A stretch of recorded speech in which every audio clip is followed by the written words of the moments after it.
एक ऐसा युग था जब देवता भी नागों से डरते थे, जब एक नाग की फुंकार पूरी पृथ्वी को हिला सकती थी, और जब नाग सिर्फ रेंगते हुए जीव नहीं थे बल्कि ब्रह्मांड की संरचना का हिस्सा थे। हिंदू धर्म में नागों का जिक्र यूं ही नहीं किया गया है। इनमें से कई नाग देवताओं के साथ खड़े थे, तो कुछ उनके खिलाफ। कुछ अमर थे, कुछ श्रापित, लेकिन हर नाग के पीछे छुपी थी एक कहानी जो आज भी अनकही है। क्या आपने तक्षक नाग का नाम सुना है, जिसने एक राजा की जान लेकर एक पूरे साम्राज्य को हिला दिया? या फिर शेषनाग को जानते हैं, जिसके फनों पर टिका है पूरा ब्रह्मांड और जो भगवान विष्णु की शैया बना? वासुकी, कुलक, पद्म, करकोटक, हर नाम के साथ जुड़ी है एक चौंका देने वाली कथा।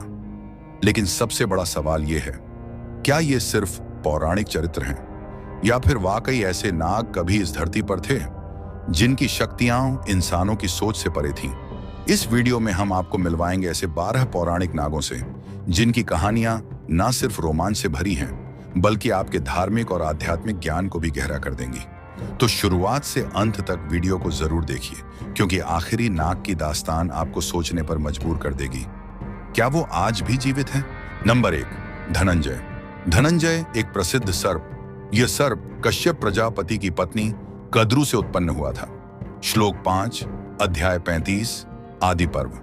त्रिपुरों को भस्म करने के समय इस सर्प ने शिव के रथ के घोड़ों को बांधने के लिए रस्सी का काम किया था। श्लोक 29, अध्याय 34, कर्ण पर्व। यह सर्प वरुण के दरबार में बैठता है और उनकी पूजा करता है। इसके अलावा धनंजय अर्जुन का एक नाम भी है। धनंजय नाम का अर्थ है धन को जीतने वाला या धन लाने वाला, और महाभारत में अर्जुन को धनंजय इसलिए कहा जाता है क्योंकि उन्होंने कई देशों को जीतकर धन लाया था। नंबर 2, कंबल। पुराणों के अनुसार कंबल नाग उन कुछ चुनिंदा नागों में से थे जो सिर्फ ताकतवर ही नहीं बल्कि अत्यंत शांत और बुद्धिमान भी थे। उन्हें शांत स्वरूप और गहन ध्यान के लिए जाना जाता है। कहते हैं कि जब शेष नाग ध्यान में लीन होते थे तो कंबल नाग उनकी रक्षा करते थे। कई ग्रंथों में कंबल नाग को कंबलाश्वतर नामक अन्य नाग के साथ जोड़ा गया है। दोनों को ध्यान, ऊर्जा और रहस्य की जुगलबंदी माना जाता है। नंबर 3, शेषनाग। शेषनाग या अधिशेष आर्षि कश्यप और कद्रु के सबसे बड़े पुत्र हैं। वह नागराज भी थे, परंतु ये राजपाट छोड़कर विष्णु की सेवा में लग गए क्योंकि उनकी माता कद्रु ने अरुण और गरुड़ की माता तथा अपनी बहन और उनकी विमाता विनता के साथ छल किया था। वह विष्णु भगवान के परम भक्त हैं और उनको शैया के रूप में आराम देते हैं। धार्मिक शास्त्रों के अनुसार शेषनाग का दूसरा नाम अनंत भी है। इनके अनंत मस्तक हैं, इनका शरीर अनंत विशाल है और इनका कहीं अंत नहीं है, इसीलिए इन्हें अनंत भी कहा गया है। वह भगवान विष्णु के साथ क्षीर सागर में ही रहते हैं। भगवान श्री हरि और माता लक्ष्मी क्षीर सागर में शेषनाग के आसन पर ही निवास करते हैं। नंबर 4, वासुकी। वासुकी नाग वही नाग है जो भगवान शिव के गले में विराजमान है। इसे शिव का प्रिय सेवक माना जाता है, साथ ही सांपों का राजा भी कहा जाता है। अमृत को लेकर देवताओं और दानवों के बीच हुए समुद्र मंथन के दौरान रस्सी की जगह वासुकी को ही मेरु पर्वत पर बांधकर समुद्र मंथन किया गया था। कई मान्यताओं के अनुसार वासुकी को शेषनाग का भाई भी माना गया है। यह भी माना जाता है कि जब वासुदेव श्री कृष्ण को नंद बाबा के पास ले जाने के लिए टोकरी में रखकर यमुना नदी पार कर रहे थे, तब बरसात और भयंकर तूफान से वासुकी नाग ने ही श्री कृष्ण की रक्षा की थी। वासुकी नाग का संबंध भगवान विष्णु के मत्स्य अवतार से भी जुड़ा है। इस कथा के अनुसार भगवान विष्णु के मत्स्य अवतार ने एक राजा सत्यव्रत से कहा था, प्रलय के समय तुम वासुकी नाग की सहायता से नाव को मेरे सींग से बांध देना, जिस पर वेद और जीवों समेत आप सवार हों। इससे सृष्टि की पुनः रचना हो सकेगी। नंबर 5, तक्षक।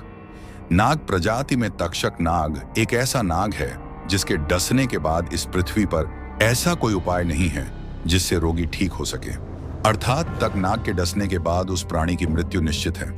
इस नाग प्रजाति के बारे में सनातन धर्म की कई पुस्तकों में उल्लेख है।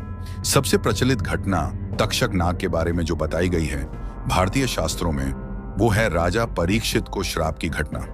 राजा परीक्षित पांडुपुत्र अर्जुन के पोते और अभिमन्यु के पुत्र थे, जो महाभारत के बाद हस्तिनापुर के राजा थे। एक बार राजा परीक्षित जंगल में शिकार खेलने के लिए गए। खेलते खेलते जंगल में दूर तक चले गए। साथ आए सैनिकों का साथ भी छूट गया। दोपहरी होने को आई, बहुत जोर से प्यास लगी। कहते हैं उनको कुछ देर पहले ही कलयुग से वार्तालाप हुआ था और कलयुग की छाया उनके मुकुट पर पड़ गई थी। जंगल में विचरण करते उनको दूर एक आश्रम दिखा। जल पिपासा तृप्त करने के लिए वहां पहुंचे। आश्रम में एक आर्ष ध्यान मग्न आसीन थे। राजा परीक्षित ने आवाज लगाई, हे महात्मा, मुझे जल पिलाइए। ऋषि ध्यान में थे, कोई जवाब नहीं दिया। असल में वे ऋषि शमिक थे जो अपनी माला जपने में तल्लीन थे। जब राजा के कई बार आवाज से भी ऋषि की ओर से कोई प्रतिक्रिया नहीं आई तो राजा ने इसे अपना अपमान माना और उधर कलयुग की छाया उनके मुकुट पर भी थी। क्रोधित हो गए। राजा बहुत ज्ञानवान, दयालु, संतों का आदर करने वाले पराक्रमी योद्धा थे। कलयुग की छाया के कारण कहीं एक मरा हुआ सांप दिख गया और गुस्से में वही सांप उन्होंने ऋषि को गले में पहना दिया और ये कहते हुए कि मैं यहाँ का शासक हूं और मेरी अवज्ञा कौन कर सकता है, वहां से निकल लेते हैं। उधर ऋषि शमिक का तपस्वी पुत्र श्रृंगी अपने मित्रों सहित दूर तालाब में नहा रहे होते हैं कि कोई जाकर उनके घर में घटित घटना की सूचना जाकर उनको देता है। जैसे ही घर आकर अपने पिता के गले में मरा सांप और पिता को ध्यान मग्न देखते हैं, उनको भयंकर क्रोध आ जाता है और श्राप दे देते हैं कि जाओ, जिस पापी ने यह कृत्य किया है उसे 7 दिन के बाद तक्षक नाग डस लेगा। कहते हैं तक्षक नाग 7 दिन बाद राजा परीक्षित को डस लेता है, लेकिन अपने गुरु सुखदेव के चरणों में इन बचे हुए 7 दिन में राजा परीक्षित भागवत ज्ञान प्राप्त कर मोक्ष को प्राप्त हो जाते हैं। नंबर 6, करकोटक। करकोटक और ऐरावत नाग कुल का इलाका पंजाब की इरावती नदी के आसपास का माना जाता है। करकोटक शिव के एक गण और नागों के राजा थे। नारद के शाप से वे एक अग्नि में पड़े थे, लेकिन नल ने उन्हें बचाया और करकोटक ने नल को ही डस लिया, जिससे राजा नल का रंग काला पड़ गया। लेकिन यह भी एक शाप के चलते ही हुआ। तब राजा नल को करकोटक वरदान देकर अंतर्ध्यान हो गए। शिवजी की स्तुति के कारण करकोटक जन्मेजय के नाग यज्ञ से बच निकले थे और उज्जैन में उन्होंने शिव की घोर तपस्या की थी। करकोटेश्वर का एक प्राचीन उपेक्षित मंदिर आज भी 24 खंभा देवी के पास कोट मोहल्ले में है। हालांकि वर्तमान में करकोटेश्वर मंदिर माता हरसिद्धि के प्रांगण में है। नंबर 7, पद्य। पद्मनाग हिंदू धर्म में वर्णित प्रमुख नागों में से एक हैं। इनका उल्लेख विशेष रूप से पाताल लोक के नागों में होता है और ये शेषनाग के भाई माने जाते हैं। पद्मनाग कश्यप ऋषि और उनकी पत्नी कद्रू के पुत्र हैं। कश्यप और कद्रू से ही नागों की उत्पत्ति मानी जाती है।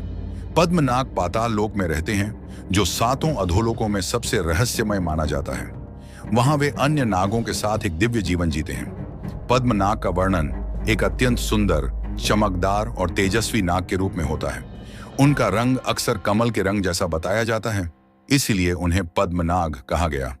पद्मनाग की पूजा विशेष रूप से नाग पंचमी और तंत्र साधना से जुड़ी कई विधियों में होती है। वे समृद्धि, रक्षा और शक्ति के प्रतीक माने जाते हैं। नंबर 8, महापद्य। महापद्म नाग अष्टनागों में से एक है, जिसकी पूजा नाग पंचमी के दौरान की जाती है। महापद्म को शंख पद्म भी कहा जाता है और उनके फन पर त्रिशूल का निशान होता है। महापद्म नाग सफेद रंग के होते हैं और विष्णु पुराण में भी इनका वर्णन मिलता है। नंबर 9, शंख। शंख नाग, जो नागों की 8 कुलों में से एक है, एक बुद्धिमान नाग देवता के रूप में जाना जाता है। नाग पंचमी के दिन उनकी पूजा की जाती है और माना जाता है कि इससे विषैले सर्पों से बचाव होता है और जीवन में उन्नति और समृद्धि आती है। नंबर 10, कुलिक। कुलिक नाग जाति नागों में ब्राह्मण कुल की मानी जाती है, जिसमें अनंत भी आते हैं। ये अन्य नागों की भांति कश्यप ऋषि के पुत्र थे, लेकिन इनका संबंध सीधे ब्रह्मा जी से भी माना जाता है। नंबर 11, धृतराष्ट्र। वासुकी के पुत्र धृतराष्ट्र के पास संजीवनी मणि थी। जब अर्जुन पुत्र बभ्रुवाहन ने अर्जुन का वध कर दिया था, तब अर्जुन को जिंदा करने के लिए बभ्रुवाहन ने धृतराष्ट्र से युद्ध करके वह मणि हासिल की थी। इस मणि के उपयोग से अर्जुन पुनः जीवित हो गए थे। नंबर 12, कालिया नाग। कालिया नाग एक हिंदू पौराणिक कथाओं का एक शक्तिशाली विषैला नाग है, जो यमुना नदी में निवास करता था। वह महर्षि कश्यप और कद्रू के पुत्र था और शेषनाग, वासुकी, तक्षक आदि नागों का भाई था। मान्यता है कि वह अपने सौतेले भाई गरुड़ से शत्रुता के कारण यमुना में आया था और उसने यमुना को जहर से भर दिया था और उसके बाद भगवान श्री कृष्ण ने उसको परास्त किया था। इन कहानियों में सिर्फ नाग नहीं थे, बल्कि वो शक्तियां थीं जो सृष्टि के संतुलन को बनाए रखने के लिए जन्मी थीं। शेषनाग की शांति, तक्षक का प्रतिशोध, वासुकी की निष्ठा और करकोटक का रहस्य, हर नाग के पीछे छुपा है एक ब्रह्मांड जितना बड़ा संदेश। लेकिन क्या हम इन संकेतों को समझ पाए हैं, या हमने इन्हें सिर्फ कथाओं तक सीमित कर दिया? शायद आज भी वो नाग इस धरती पर हैं, किसी अनदेखे रूप में, किसी अनजाने स्थान पर, हमारी नजरों से दूर लेकिन अस्तित्व में मौजूद। इस वीडियो को अंत तक देखने के लिए आपका धन्यवाद। अगर आपको यह रहस्यमयी यात्रा पसंद आई हो तो वीडियो को लाइक करें, अपने दोस्तों के साथ शेयर करें और कमेंट करके बताएं इन 12 नागों में से किसकी कहानी ने आपको सबसे ज्यादा चौंकाया। और हाँ, ऐसे ही और रहस्यमयी सफरों के लिए चैनल को सब्सक्राइब जरूर करें, क्योंकि अगली बार हम लाएंगे एक और कथा जो इतिहास से नहीं बल्कि समय के परे से निकली होगी।